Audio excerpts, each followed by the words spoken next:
미토콘드리아에서 우리가 음식물이 태워져서 에너지를 만들 때 발생하는 게 슈퍼옥시드라고 그랬죠. 그게 1번 활성산소 슈퍼옥시드. 그 다음에 두 번째, 이게 참 골 때리는 겁니다. 네. 이것이 뭐냐면은 하이드록시 레디칼이라고 그럽니다. 하이드록시 레디칼.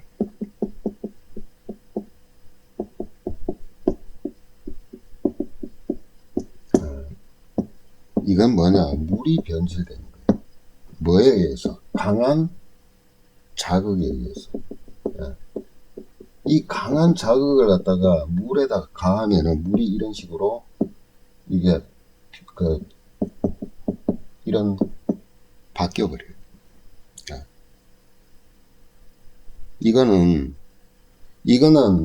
이 슈퍼옥시드 같은 그런 활성산소는 아예 게임이 안 됩니다. 이 자체가 안정이 되기 위해서 자기 짝을 찾아서 그 공격하는 속도는요 1억분의 1초예요. 1억분의 1초. 이 상상이 됩니까? 1초 착각하는 걸 1억분의 1초 속도로 갑니다. 쉽게 말하면 속도가 그만큼 강하다는 건 뭐냐, 뚫고 파괴시키는 능력이 어마어마하게 강한 거예요. 생각을 해봐요.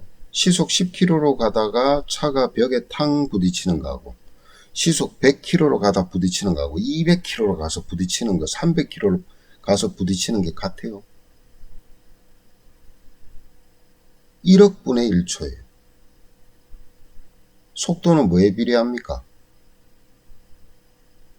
시간 단위의 이동 거리죠. 그죠? 그 속도는 또 에너지 양과 비례하죠. 어마어마한 속도로 갖다 부딪힌다는 뜻이에요. 근데 이때 발생하는 이 활성산소는 주로 뭐에 의해서 발생되냐? 방사선.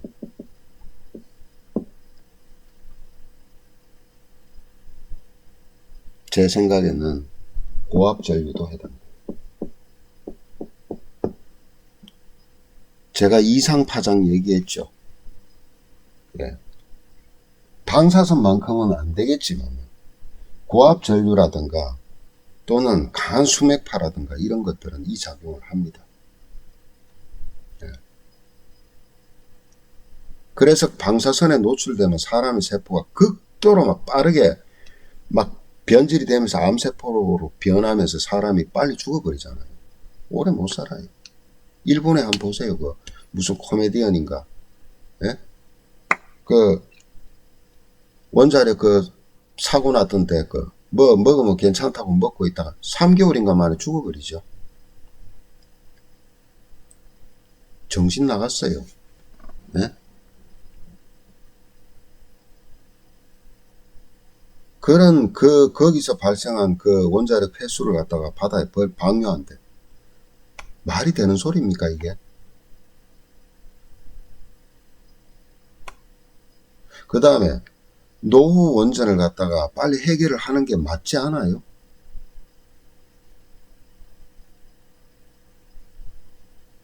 정말 웃기는 사람들이에요. 이게 원전 근처에는 정말 이게 조금이라도 방사선이 누출이 돼버리면 이런 활성산소가 돌아다니는 겁니다.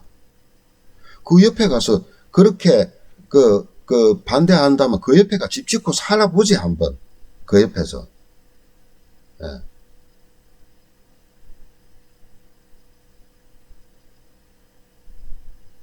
말도 안 되는 소리를 하는 거예요. 말도 안 되는 소리를. 솔직히 말해서 이렇게 강한 자극이 오는 것들은요, 항산화제고 뭐고 듣질 않습니다. 어떻게 들어요, 그게. 1억분의 1초에 막 그냥 갖다가 세포를 막 파괴시키고 있는데, 중화시킬 여유가 없어요, 이거는.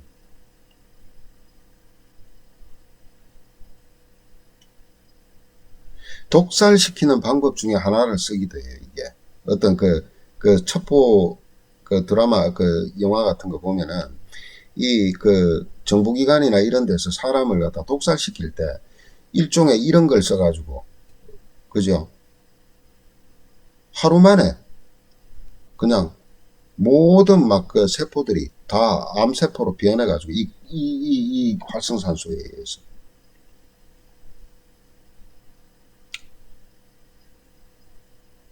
좀 깊이 있게 생각을 해봐야 됩니다. 정말. 무슨 당리, 당약 그런 거 생각하지 말고, 살고 있는 주민들도 그렇지만 후손들도 그렇잖아요. 이 방사선에서 뿜어져 나오는 거, 이런 것들은요, 이런 거는 활성산소 범위는 범위지만 이런 거는 이미 죽음이에요.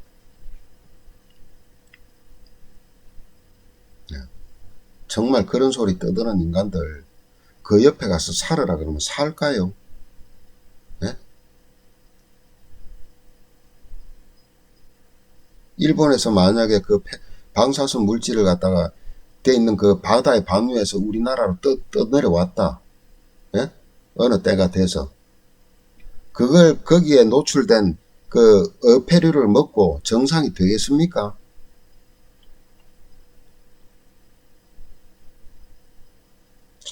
무책임하죠. 정말 무책임합니다.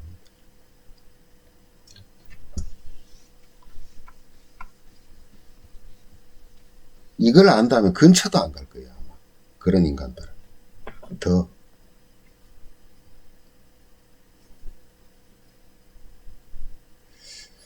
그 다음에 이제 세 번째가 이제 과산화수소를 들 수 있습니다. 이것은 솔직히 말해서 이 과산화수소 요법을 지금 하는 사람도 있을 거예요. 내가 봤을 때는. 예. 근데 그게 잘 좋다 나쁘다는 제 말씀은 안 드릴게요. 토는. 어쨌든 과산화수소수는 우리가 흔하게 뭐를 써요? 우리가 소독약으로 쓰는 이유가 여기서 있는 O 하나 때문에 쓰잖아요. 그죠? 근데 정상세포는 괜찮은데, 정상세포는. 그리고 효소가 충분하면은 몸에 이걸 갖다가 딱 흡수를 해서 어떻게 하느냐. 예. 오히려 여기에 있는 산소를 더 써요. 예. 물로 환원시켜버립니다. 물로 환원시키고 하나에 남는 산소 가지고 뭐예요? 뭐 세균들도 방면하고 이래요. 예. 그런데 노화된 세포는 안 그래요. 예. 헤모글로빈이 이걸 이제 산소를 갖다가 딱 묶어서 어떻게 하지만 노화된 세포는 그렇지가 않아요. 거기에는 구리가 있고 구리. 그죠?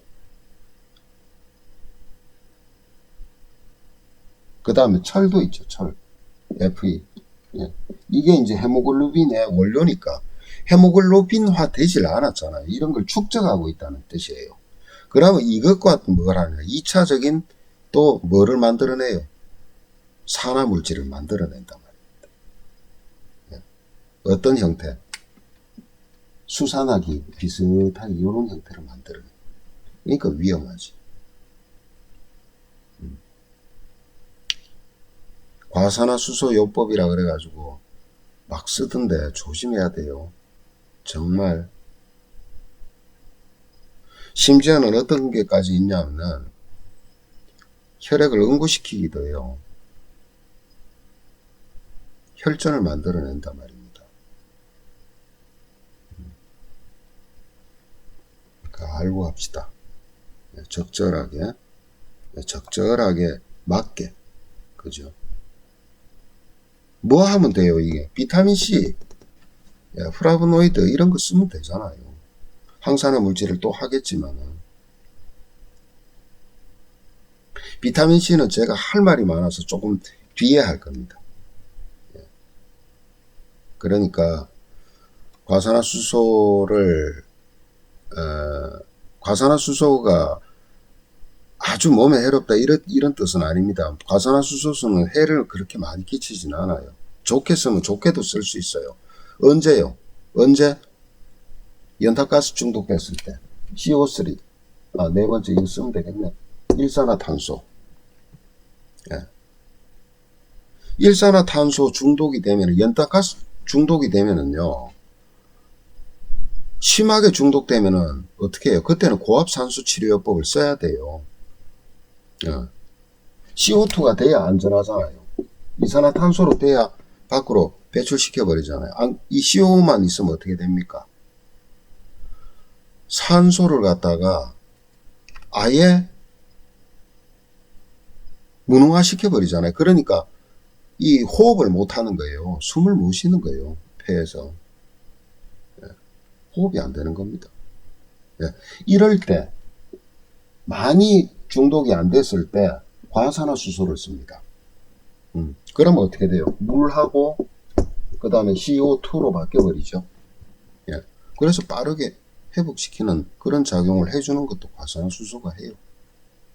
그럴 때 쓰는 거예요. 그럴 때.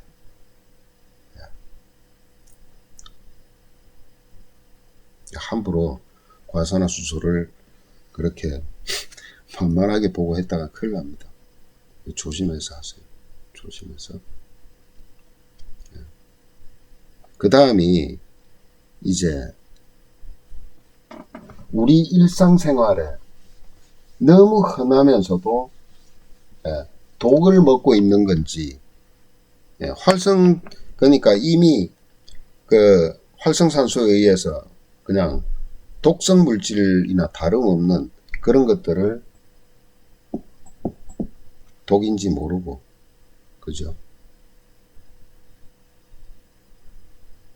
계속해서 몸에서 그러니까 그 활성산소와 같은 역할을 하면서 몸을 갖다가 서서히 그야말로 망가뜨리고 있는 주범 중에 하나가 뭐냐? 과산화된 지질. 과산화 지질. 이게 참 요즘 보면은 정말 많습니다. 이걸로 인해 피해가 온 게.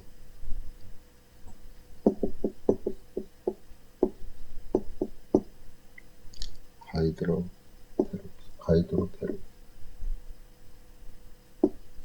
페록시드지.